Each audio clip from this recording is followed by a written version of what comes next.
Today on Great Places Seen, it's the finale, finally, of a long cross-country road trip that traversed 15 states along the eastern seaboard and across the southern tier, stopping at amazing state and national parks near the highways, but feeling a world away.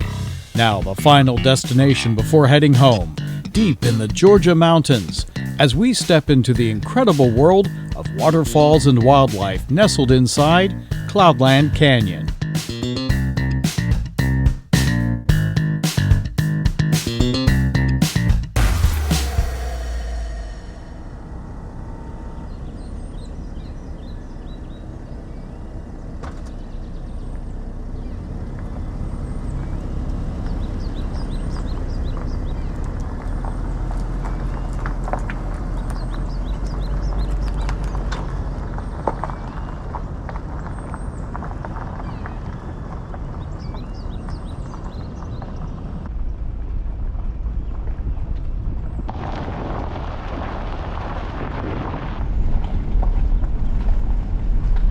In case you didn't know, dump here. I'm leaving Mississippi. If you saw the prior episode, well, you know I wasn't a big fan of that state park. Today's stop for me is the opposite. We're on the way to what will be one of my most enjoyable state parks ever. I'm sure glad I'm not heading westbound. There is a major traffic jam on I-20. Wow. Yeah, nobody wants to be in that first thing in the morning. So my time today, I think, is about 5.5 hours to Cloudland Canyon, Georgia. So I'm saying 6.5 hours. Plus, I'm changing time zones again. That's the other thing that's working against me. I'm losing an hour. Check-in time at Cloudland is 1 o'clock. So 6 hours back from that is 7 in the morning. No, I left at 9:30. The big cities that I'm going through on the way are Meridian before I get into Alabama. Then I go through Tuscaloosa, Birmingham, and on up to Cloudland Canyon. So it's I-20 and then 50-something. I didn't even look that closely. This park is right off of the highway. So I would imagine, being in the little tippy corner of North Georgia, there's going to be a sign on the highway. And apparently Cloudland Canyon is a very popular destination. It's a fitting way to end this trip west, I think, from everything I've seen online. So, onward. I took a look while I was at camp yesterday, and the mileage from the park in Jackson, Mississippi to storage, where I keep the trailer in Maryland, just north of DC, was almost exactly 1,000 miles. So I'm on the final leg of this trip. Adding it all up, it's about a 6,500 mile trip. Pretty decent for 4 weeks. A chunk of that mileage is coming off today. About 370 miles to Cloudland Canyon. I'll be there for 2 nights, and I decided that I was going to make a long push home from Cloudland. That leg really isn't much longer than the first leg of my trip from storage down to Santee, South Carolina. I think that was about 510 miles, and I'll have roughly 615 going home. I think what I'll do is just kind of break it up, get a real early start in the morning, maybe about halfway, find a rest stop, take a half-hour nap in the back, and then finish up, and I'll still get back before sunset. That's the plan anyway. We'll see how it works out. First things first, Cloudland Canyon. Here's Roosevelt State Park. This is where I originally wanted to stay in Mississippi, but none of the sites were available. In fact, it looked online almost as if it is closed. I don't know. There was one site available at Lafleur Bluff, and I figured, okay, 30 miles difference, that's not a big deal. I'll just make it up, which I'm making it up today. But had there been a spot, I would have been up here, and I don't know what that park is like, but I have a feeling after seeing Lafleur's Bluff, it's got to be better. Just saying. Traveling east on I-20 out of Jackson, Mississippi. The highway is really nice. This is great, smooth pavement. And it always seems like through the cities, it's the worst. And you would think, being that heavily traveled, they might keep it up a little bit better. Out here, it's great. I kind of have a theory about roads in cities. But the worse the roads are in a city, well, guess what? The slower your traffic's going to be. Less temptation to speed. That's my theory. And if you had any thoughts about flying down the country parts of the highway, I've seen several highway patrol out here. And really on duty, apparently working in tandem here, just a mile down the road. We have someone, as the truckers would say, receiving a driving award. Circle wins if X doesn't choose the top right corner. Oh, the things that entertain while driving all day.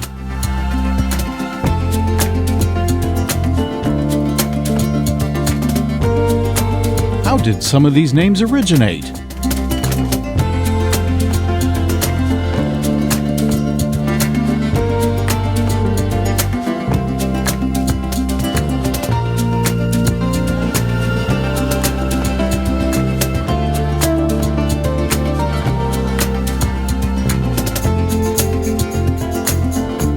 I'm just transiting Alabama today. Out of college, I lived and worked here for a short time. So for me, this is just an easy ride through familiar territory.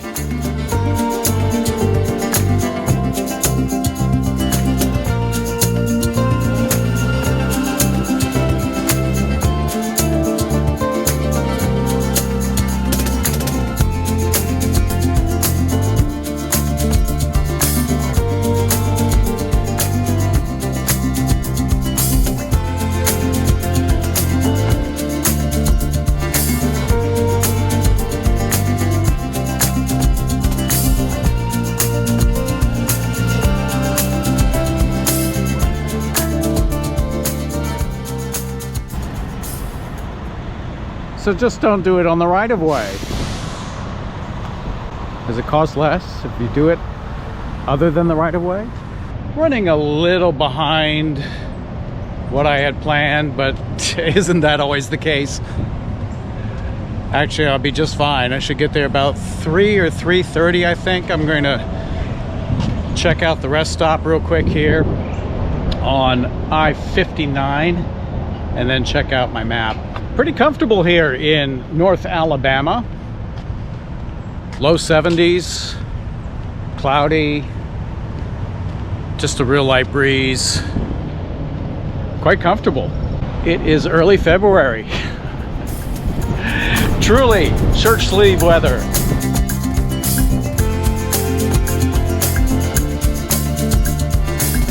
The miles are melting away, and topography is definitely changing. We've reached the southern region of the Appalachian Mountains.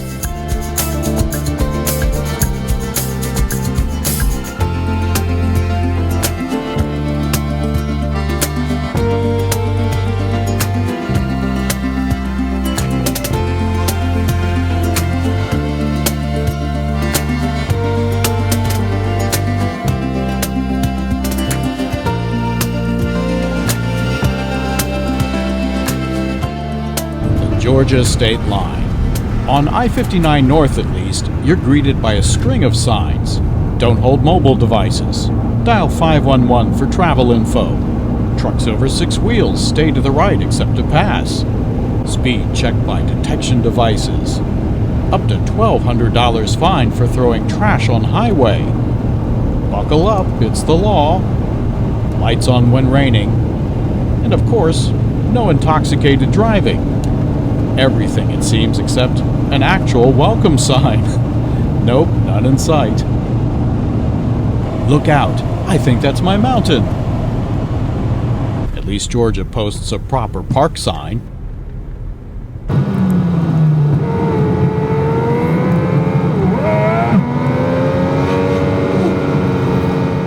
Time to give the Cayenne a workout, as if it hasn't already, crossing the country twice.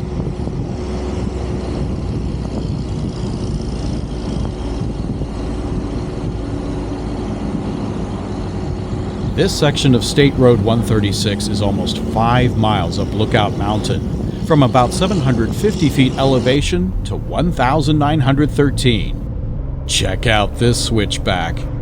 I'm glad I'm only pulling about 3,500 pounds. I wouldn't be happy with a 20,000-pound fifth wheel, although they are up here and trucks today can tow without any worry. Still, a slow dump truck is leading the procession up, so at least people behind won't blame me for this very moderate speed, although I wouldn't have pushed it much more anyway. The grade is often steep, in the teens. At one point near the top, I saw 18% on my map. Yeah, check your brakes before coming back down. It ranks with any climb out west. It's this elevation that's going to pay off with the wow factor.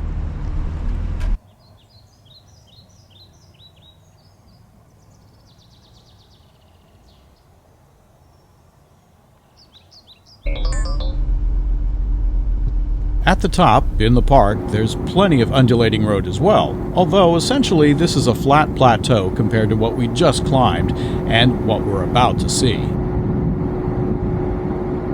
I'm staying in the East Rim Campground, electric and water sites with a dump station along the road not too far away. I have a very nice, perfectly level site with only a handful of neighbors scattered around. This is going to be perfect for a 2-night stay. Super easy to back in. Nothing else to do but hook up. Yeah, I'm gonna like this.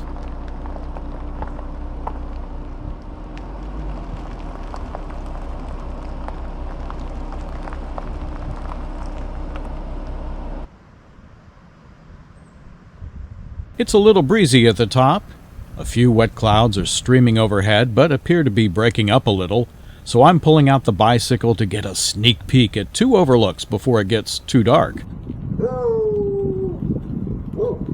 There's always a dog, right? Here's a wood-carved eagle. It took me a moment to figure out it says welcome. It's next to one of many of the park's original 1930s stone markers. Just down the hill is a great day-use area that's huge. Lots of space. So even when the park is full, it probably won't feel crowded. I'm following this old, slightly rugged path toward the interpretive center at the main overlook. It's late and past operating hours. I'm not sure if it's even open during the week in the winter months.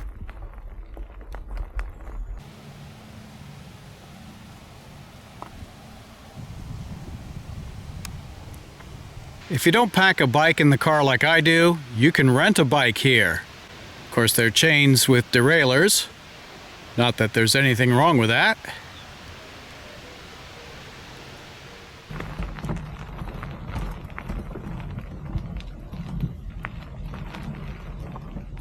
I did not bring the trail map with me because essentially I was just coming to the overlook. While I didn't make it to the Grand Canyon this trip, I made it to Cloudland Canyon. Wow. Not bad. This is the Easy Overlook Trail, according to the map. It meanders along the rim of Cloudland Canyon for approximately a half mile, so it's a 1-mile round trip. Rated as easy, offering impressive views of the state park's rugged canyons and dense woodland. The map also says to hike down to the main overlook, arguably the best viewpoint in the park. I glanced at this and overlooked that last sentence. Well, I'll find out. The western rim has full hookups. Over here it's just electric and water with a dump station, but hey, that's all I need. And it's here at the main overlook. As you saw, the campground is not very full, but this seems to be the side to be on. We'll get a better feel tomorrow on checking out the trails. I believe in this direction are caves and of course waterfalls. We've got 2 waterfalls right here. Magnificent. Also a great time of year to be here because look, all this little brush and these trees on the edge have no leaves. You can see right through them. Now during the summer months, this is going to block your view significantly. You know, you get a good look this direction, but looking back toward the falls, it's a little bit of an obscured view if you have leaves in the way. Atlanta is in the Piedmont region, the lower half of Georgia in the coastal plain. But up here, Ridge and Valley, Cumberland Plateau, and Blue Ridge. This, by the way, the southern terminus of the Appalachian Trail. Cloudland Canyon's rugged landscape sits atop Lookout Mountain. It's located on the Cumberland Plateau, which is characterized by sandstone outcroppings and bluffs. The elevations here range from 800 feet to over 1,800. The park has 3,488 acres. Mostly growing in the forest here are oak, hickory, and pine. Here's what you can see from the overlook. The west rim of Cloudland Canyon, Sittons Gulch, one-room cabin rock, the state park boundary, Bear Creek backcountry area, Lookout Valley, the Tennessee River Gorge, and Sand Mountain. Cloudland Canyon State Park, as you might guess, is distinct from almost all the other Georgia state parks because of its rugged geographic features.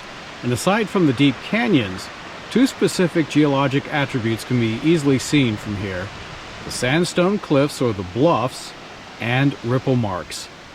The sandstone is really resistant to erosion, but you know, give or take a millennia, natural fractures and undercutting have assisted water in eroding this resistant sandstone cap. And then at ground level here are the ripple marks, small geologic features that let us know that water once constantly flowed over this surface. The specific size and design of these ripple marks tell geologists that this rock at the main overlook was once at the bottom of a wide river.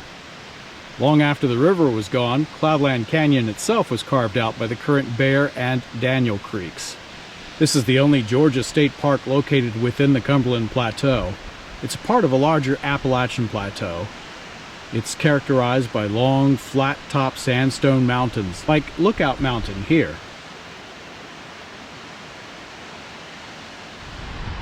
We're not going to get a direct sunset tonight, but pretty up in the clouds. And oh, by the way, I have excellent cell service up here, as you might expect. I'm on top of a mountain. There are towers all below me and around. You know, that's one of my issues with a lot of parks, especially mountainous ones that have very poor cell service. Most of these peaks and ridges, even in parks, have infrastructure on them. And I think from at least a safety standpoint, they should have cell service in the parks. Not that you're going to be on your phone because you should be out enjoying nature, but to have access at night when it's dark or in an emergency, I think it's only prudent that parks have cell service. Just my thought. All right, we have the Overlook Trail, main overlook, Overlook 2. I thought that was the main overlook back there. But wait, there's more. Well, let's go check it out. Main overlook, and then Overlook 2. This perhaps is a more, quote, original overlook. It appears these stairs have been here for some time.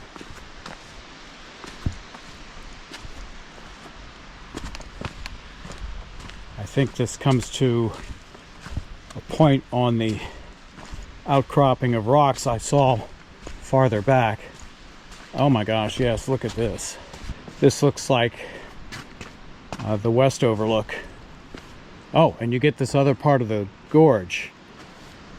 I know what Overlook 2 is going to show us.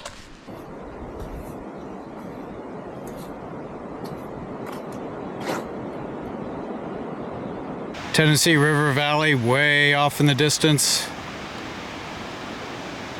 Camera doesn't want to focus in the low light. This area is Lookout Valley. There's the lookout from the west rim.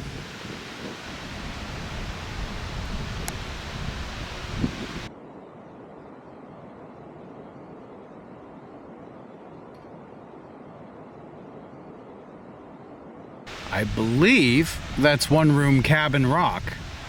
The angle of the photo is not the same as from this viewpoint.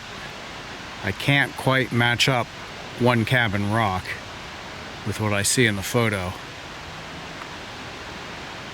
That's the closest, but it's pretty even with the western rim viewpoint, and in the picture it's much lower. I see the one-room cabin rock.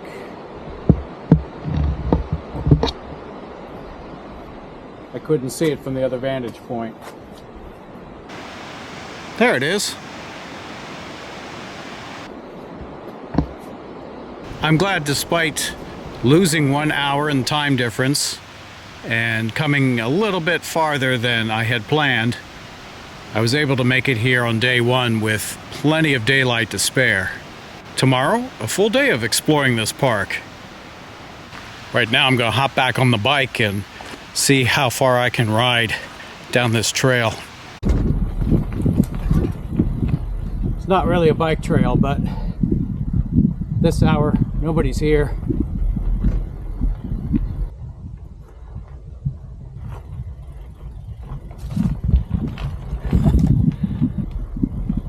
There is a trail down below because there's a warning sign not to throw anything over the fence. So maybe we'll check out that trail tomorrow. Right now, this is the fastest way to get to the Overlook, especially as the light begins to fade above. Okay, I'm not biking down there for sure. Fantastic day use area. Wooded. Lots of tables, a pavilion, the trails. You can definitely see why this park is very popular, especially in the warmer months. Temperatures are in the low 70s. It's humid, which makes it feel even a little bit warmer. Quite comfortable, yet nobody's here. Because it's the second week of February. Who in their right mind is going to go to the top of the mountain in the middle of February? It's usually very cold. But this year, this week, I hit the jackpot. There was light misty rain when I drove up the mountain, and the trail is obviously very damp. It must have been raining here for a good bit of the day. But the clouds have parted. The weather forecast called for rain in Jackson overnight, never got any. The weather forecast here is calling for rain during my whole stay. That looks like that has ended. Maybe there's some tomorrow, I don't know. But right now, just broken clouds, absolutely pleasant. And again, look. There's nobody here. It's just me, the trees, and the Overlook. Well, you're here. Glad you could come along. We have several options here. One, just 3 steps down to a little fence so that you don't become part of the Overlook. What a great view. Why don't we stretch out a little bit and take the impossible view from the pine cones.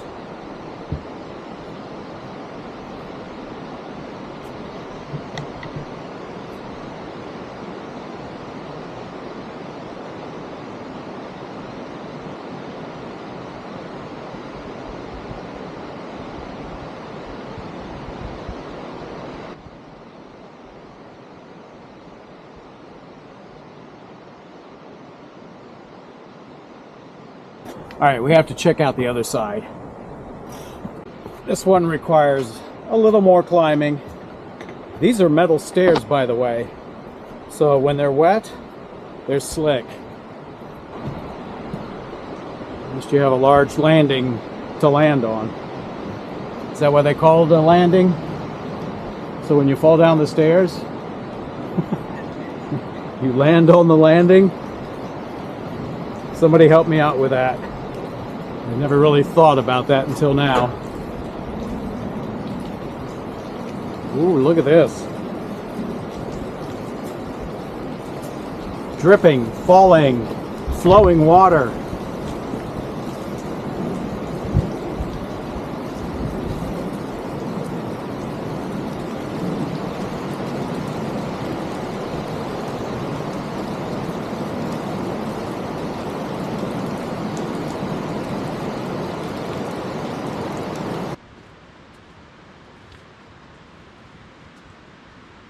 I hear it.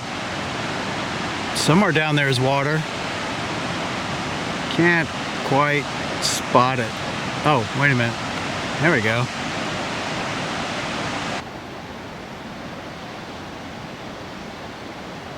These rocks also get really cool fungi on them. And you get all of these different colors. And a little moss too.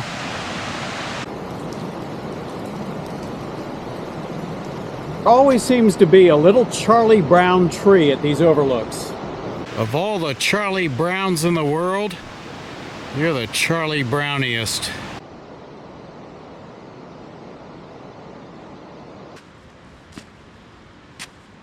That was a nice introduction. Back to the trailer.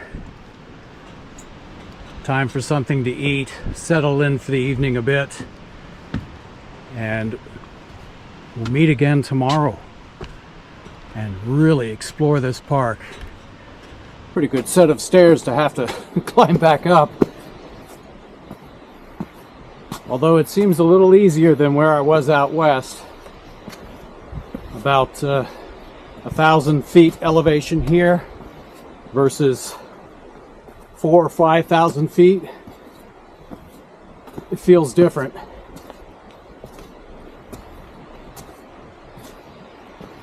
Very old stonework, you can tell, has been here for a long time.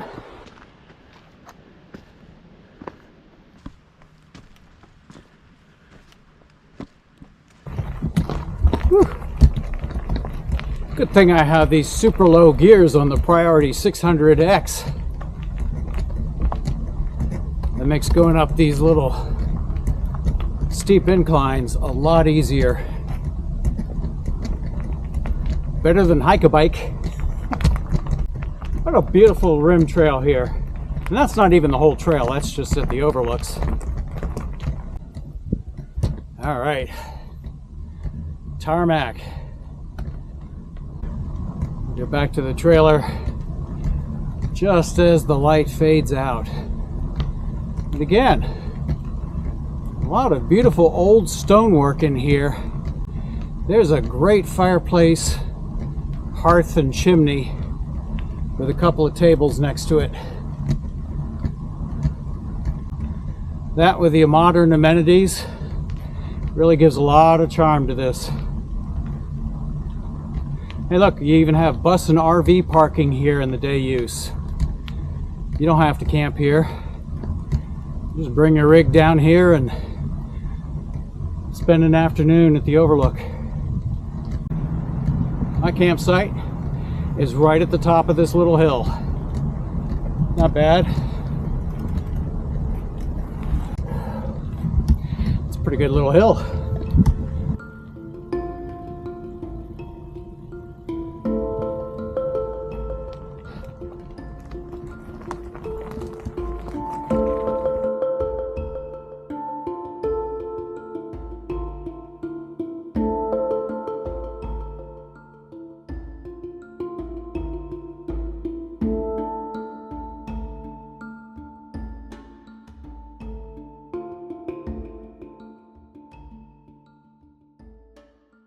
A beautiful morning at the top of Lookout Mountain. breezy. I mean, there's a pretty good wind blowing. Temperature says it's upper 40s right now. Rising Fawn, which is the mailing address, is at 66, but that's at the bottom of the mountain, not at the top. Here, 20 degrees cooler, which is fine. A great day to be out on the trail. It's a little damp on the ground. Had a couple raindrops fall last night. Not much of anything to speak of. It was already damp when I got here. Very nice, new, clean facilities.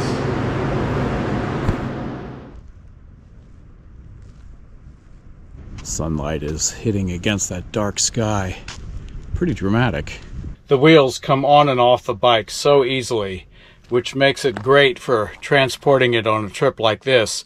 The frame fits across the back seat of the car, and I'm going to put air inside the trailer because, yeah, it's still morning out. The few campers who are here are in their trailers, and I don't want to disturb them. There we go. You know, riding a bike, if you have a flat rear tire, you can kind of get by with it. But if you have a flat front tire or low pressure front tire, it's much harder to ride. So.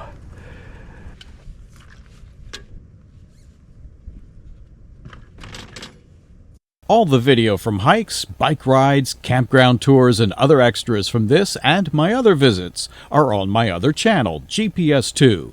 Links are always in the video description, so you don't have to hunt around for them.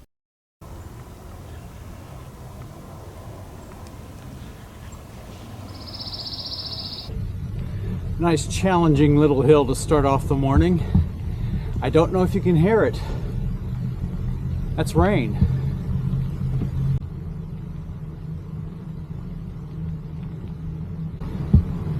With enough breaks in the clouds, this is just a passing shower. But of course it's not even 50 degrees with a breeze blowing, a damp breeze. That's the kind of wind that tends to go through you. It is chilly. Just check this out. There's a group lodge up here. Looks pretty large.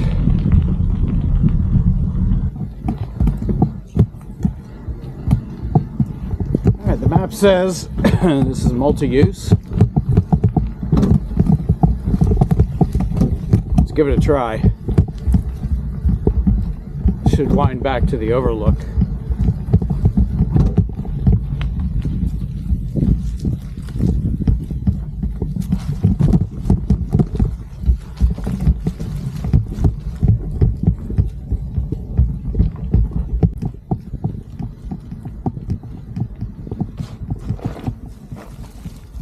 A little careful through here.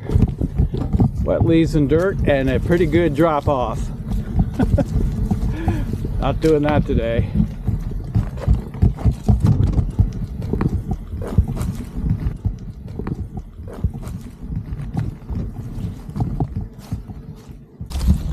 I don't know how multi-use this is. I can see the Overlook. Yeah, my rear wheel keeps sliding out under me. Right around the bend, I'm really on a little precipice here, so I'm not riding this part. But I could see before I got into this little bend, the Overlook was just ahead. It's just so slippery with these leaves, and then you hit a root or a rock, and it's when you start sliding a little bit.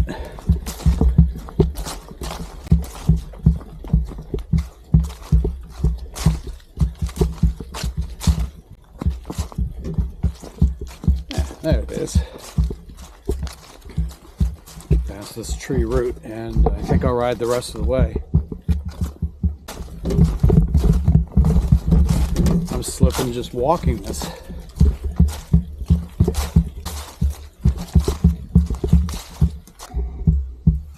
Or maybe just pick it up.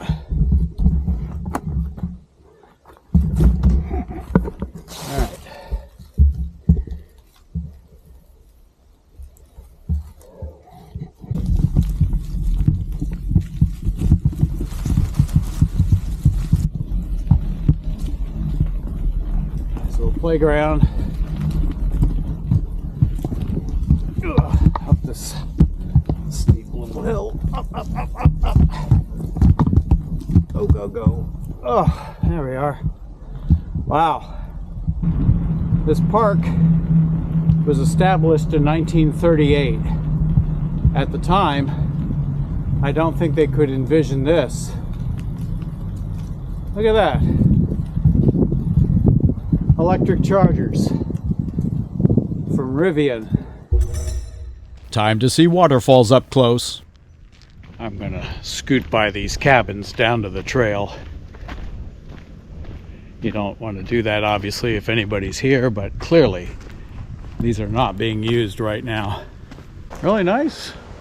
Screened porches, heat pumps. Look, there's even satellite TV dishes. I don't know if that's on all. Yeah, it is on all of them. Pretty nice amenities, huh? Here we go. Here's the trail that's going to lead us along the canyon. This is the West Rim Trail, even though I'm on the East Rim, and we're going to follow it and see where it leads. Very steep drop off. I see people down there already. Today is Friday, so perhaps a few more park visitors today as the weekend approaches. The next trail that connects to this is listed as strenuous, and we'll see what they mean by it. This is a moderate trail, and you have to pick your way through a couple spots on it. I'm still by the cabins. It is a rockin' place. This is the Waterfall Trail as it heads down into the canyon, and you can go farther into Sittons Gulch Trail, which really gets you down in the canyon. That's a pretty long hike. I'm not doing that one today. We're going to check out waterfalls. There are two on this trail. The two that we saw from the Overlook yesterday. And you can see, this is why they call it strenuous. You have elevation change plus all of this in the trail. Certainly navigable. We'll just take our time. I say it all the time, winter is a great time to get out into places like this, because when the leaves are out, you probably don't have this view.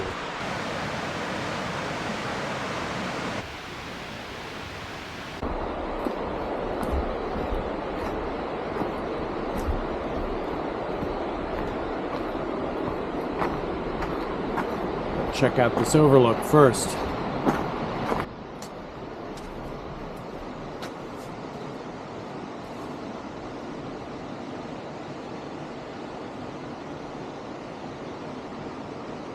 I'm wearing my running gloves not because it's cold, but because my hands have just gotten so beat up on this trip, so exposed.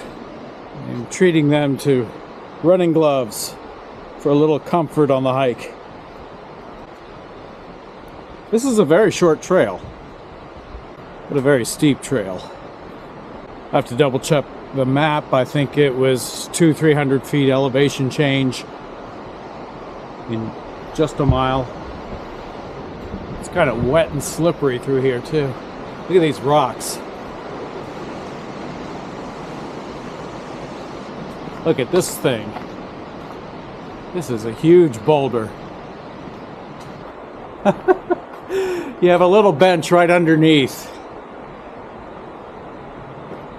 That may be the last time you sit anywhere. Again, these are metal graded stairs and can get very slippery when they're damp. And there are a lot of them.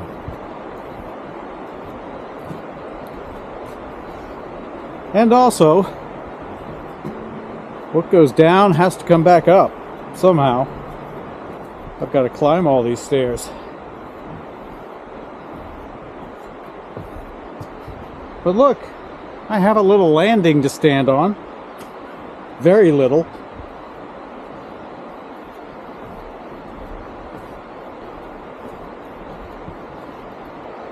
it's certainly easier than trying to scramble up the side of a rocky mountain, isn't it? And these stairs are much newer than 1938. I don't know what they used back then, if anything.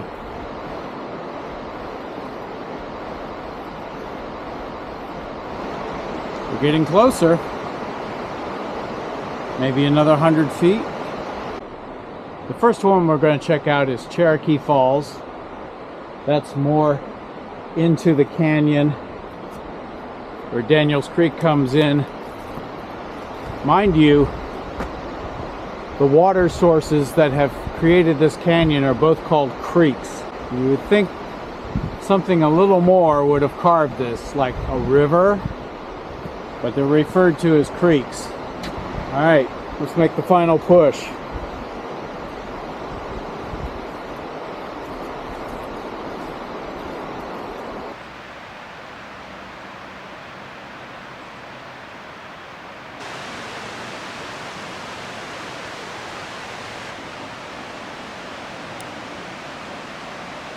I presume this is the other half of Cherokee Falls.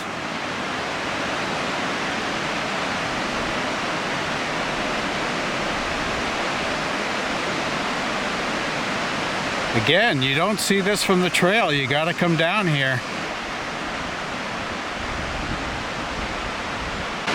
Trail is way down there. And even farther down, you really get down into the bottom of the gorge. Let's go.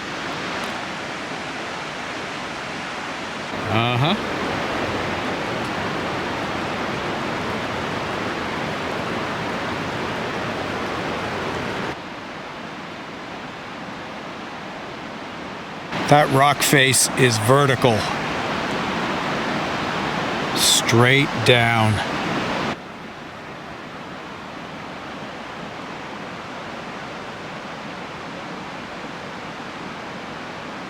I've come from way up there in such a short time.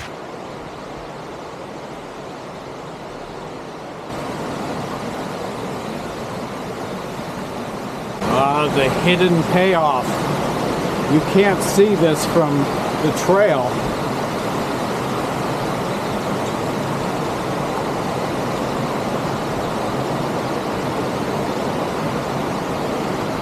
Look at that.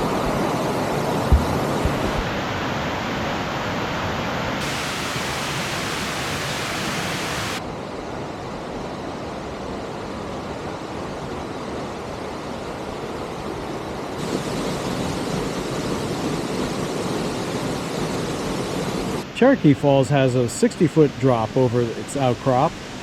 Cloudland Canyon averages about 45 inches of rain a year, but drought does occur, and that's when the falls tend to dry up.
Like that? The sun is coming out.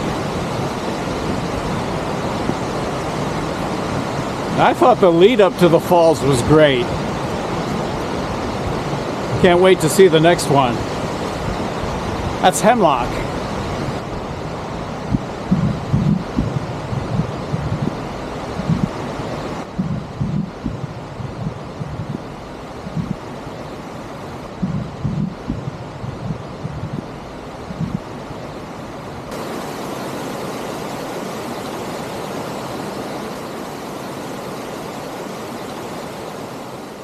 This area gets very cold in the winter, yet plenty of green plant life continues to thrive deep in this canyon. Let's enjoy the sights and sounds as we have this magnificent place to ourselves.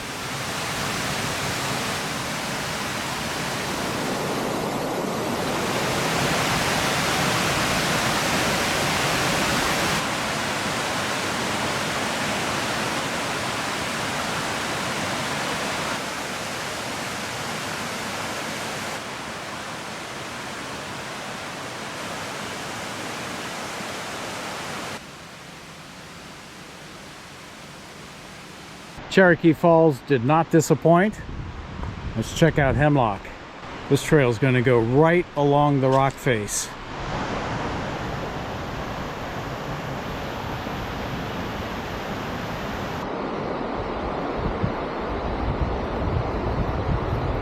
All this water just dripping off the edges.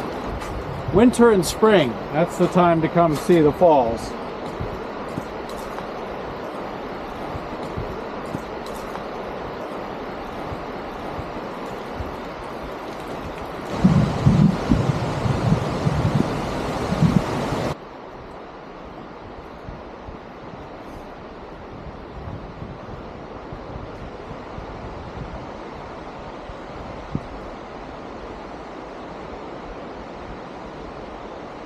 Sure, it's easy going down. Wait till I have to go back up.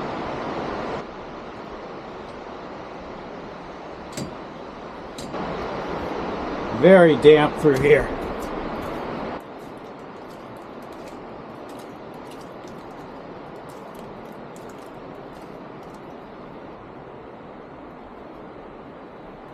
The river used to be way up there, and then over time, at different stages, the water was at all these different levels. Until now we find it so far below. Oh, who knows? Let's come back and check it out in a few millennia. For now, we'll see what it looks like today. Oh, wow. Yeah, some stairs there. Given the number of stairs and the time of year, I think it's safe to say there aren't going to be very many people down here. We'll see which hardy souls have dared to trek this far. Absolutely amazing. I don't think I'm halfway down this section. Just this section. It may only take me 15 minutes to get down and the rest of the day to come back up. Wow. The other thing that's a little disorienting is the fact that these stairs, are graded. You can see through them. And sometimes you kind of lose the sense of where your step is. I have to look at that solid metal piece across to really, keep my bearings straight. Because as you're walking down it, you're seeing all the way through. And it's a bit of an optical illusion. At least it is for me. Wow, look at that down there.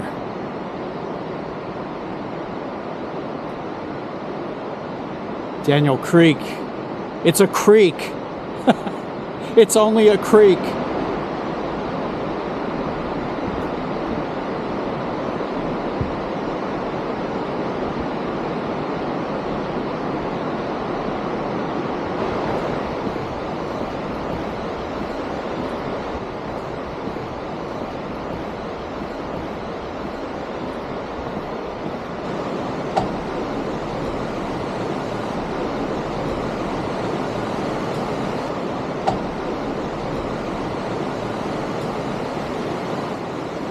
Each view along the descent a little bit different.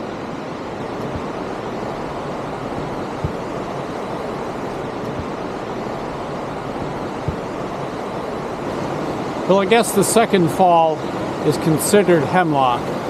It's not the falls that I saw on the western rim from the main overlook. They are starting the long trek back up. Not quite yet for me. We gotta look at Hemlock Falls.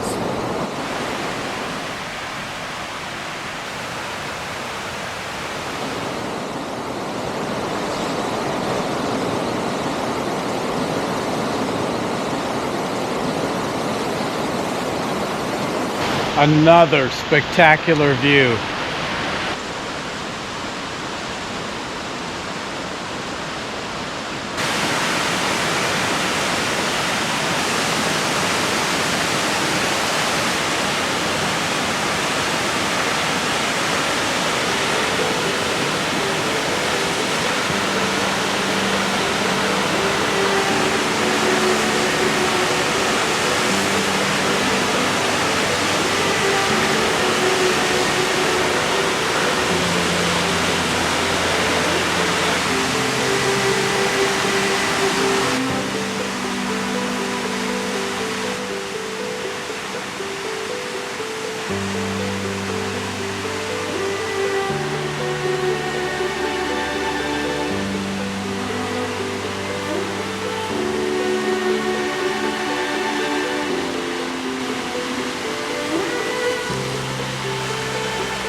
Cascade upon cascade upon cascade, waterfalls everywhere. We're getting deeper into the gorge.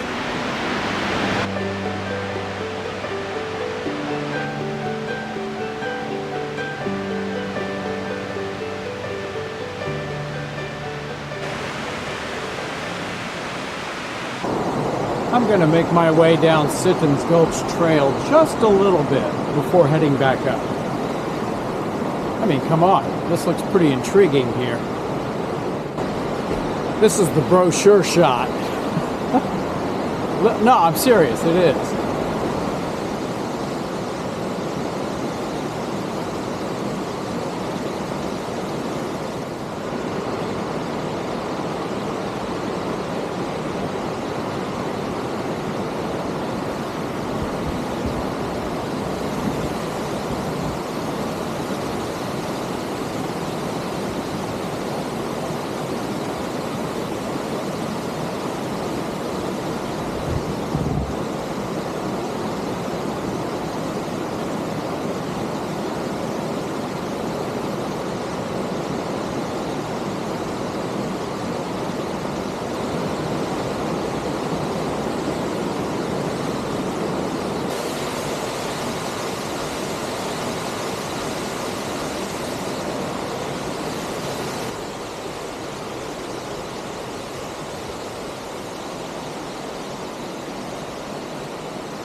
Perhaps the tiniest waterfall in the park, sourced from way above.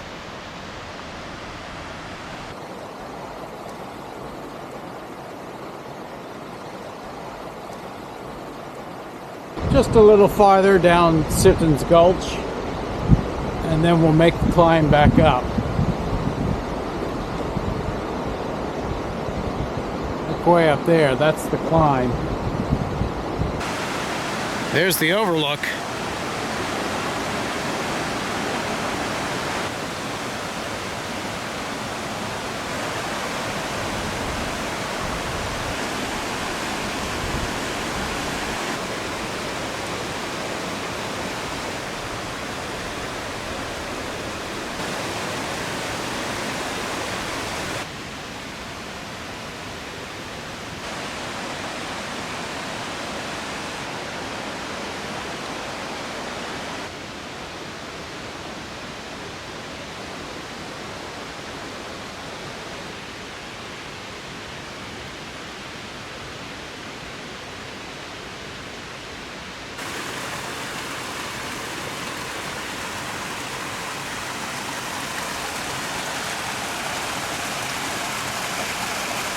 Well, that's all I have to do. Just climb up there. Doesn't look far on camera, but when you're standing here in person, it's a whole different perspective. See how tiny the trail is? That's a couple 100 feet elevation change. Almost straight up. Well, let's do it. Very nice down here, very impressive. Since I'm in the bottom of the gorge, it's time to go back up.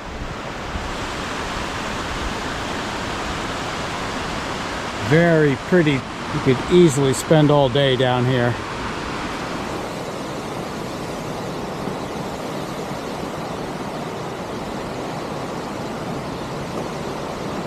Oh yeah, this is a good little rise up.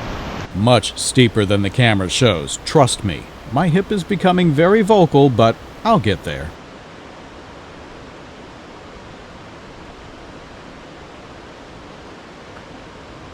The end of the trail.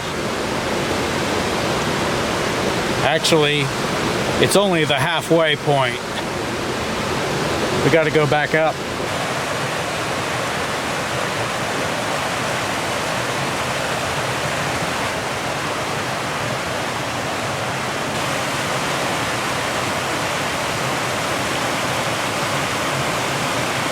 This place is awash with so many views, perspectives.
The canyon is a marvel to behold. So is the scale of the engineering and construction that went into this staircase.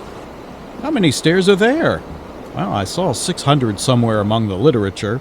Check out GPS too. See every stair up and find out what I counted.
I like the pattern on this tree.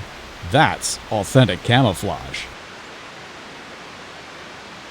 Almost there.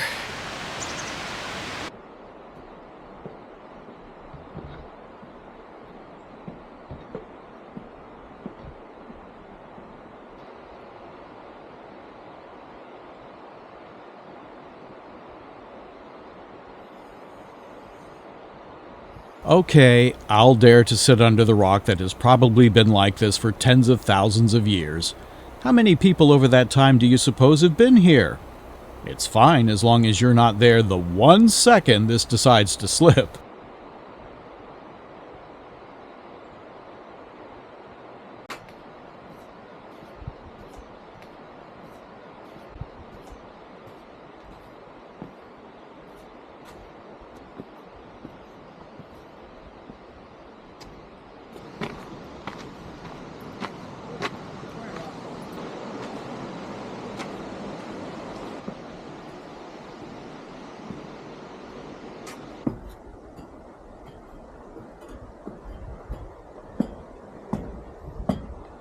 This is it.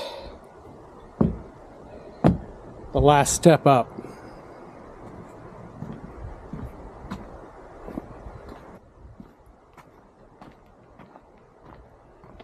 More wild creatures in the woods. Just as I stopped filming, he hopped up under here. I guess that's where he lives. How about that? Cabin 4. You may find a cat up under there. Meanwhile, I found my trailer and my car.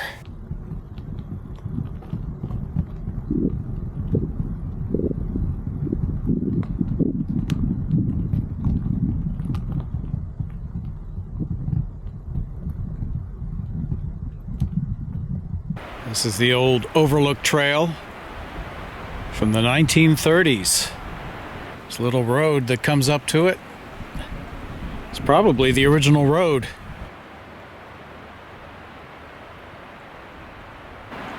That's Tennessee over there. This gorge opens up to the north.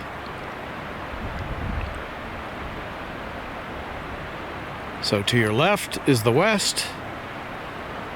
To your right, the east.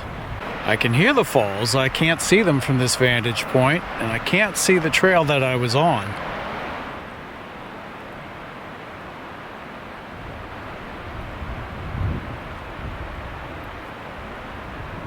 I'll have to look again, but this waterfall isn't listed on the map. Coming off of the west rim. Well, there's my answer. It's called Winter Falls, located directly across the canyon. This bowl-like depression that surrounds it is a feature that's been formed over millennia because of water continually carving into it. West Rim Overlook and the valley beyond.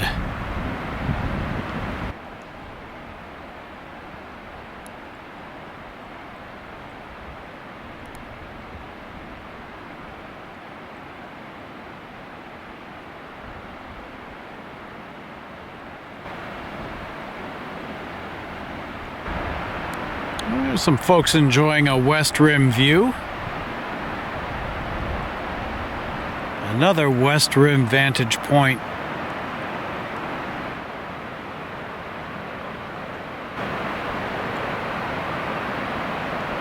Impressive cliffs.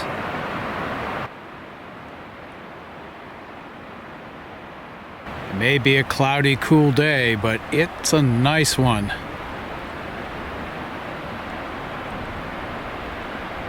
The West Rim Trail, of course, goes to the other side, but it's not bike-friendly. The roads don't look terribly long. Sometimes it's deceiving on a map, but let's give it a try.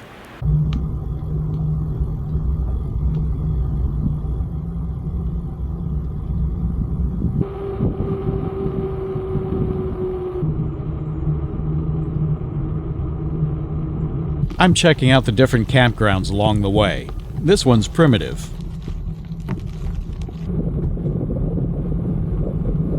The road to the West Rim becomes very steep and windy. I've mentioned before on this trip I'm not wearing a bike helmet because I forgot it. Well, now I have two stowed in the trailer.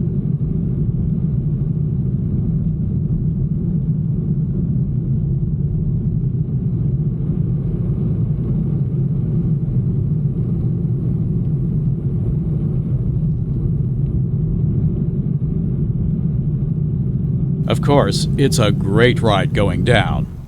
Then there's the other side.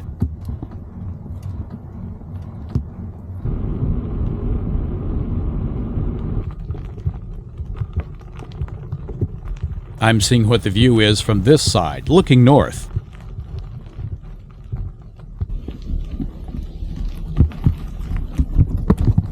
Clearly, this is not a bike trail. I'll lock against a tree and continue to an overlook I could not see from the other side.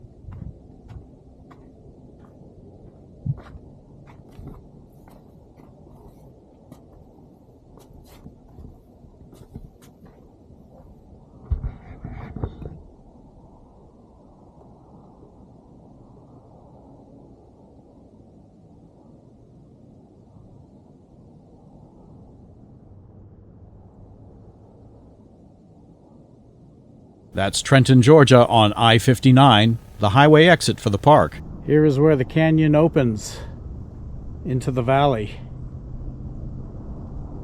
Have some nice homes way up there. That's quite a view. Heck of a backyard, isn't it? Well, from the West Rim you can see the valley, albeit through the trees, not in the summertime.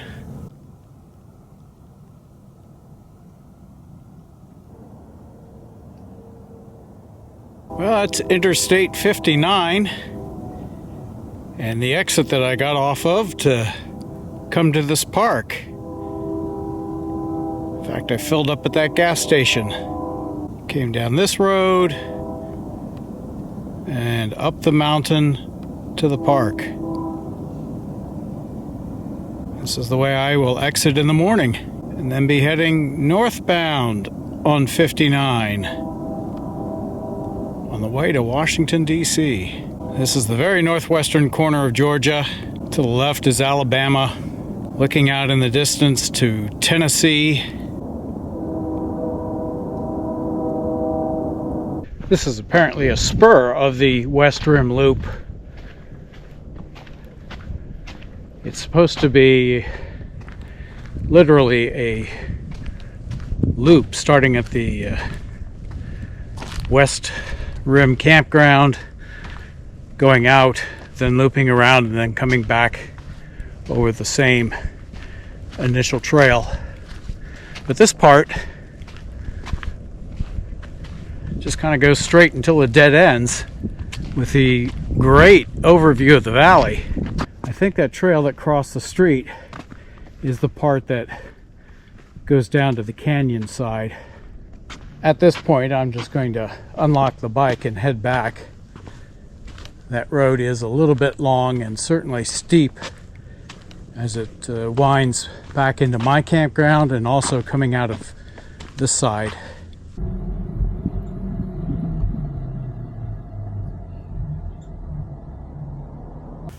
Hey, I found an armadillo.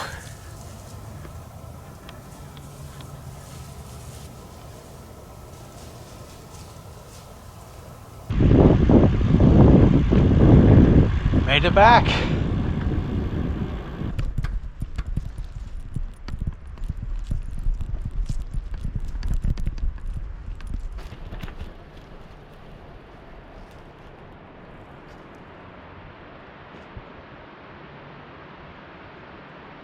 One final look at Cloudland Canyon, the valley, across to Winter Falls, Hemlock Falls, and behind it, Cherokee Falls. That's all from Cloudland Canyon in northwestern Georgia, and for this epic road trip out west. Thanks for coming along for the ride, and be sure to follow GPS to the next destination. Also check out GPS 2. A lot of extra video from the trip is on GPS 2. Safe travels, everyone.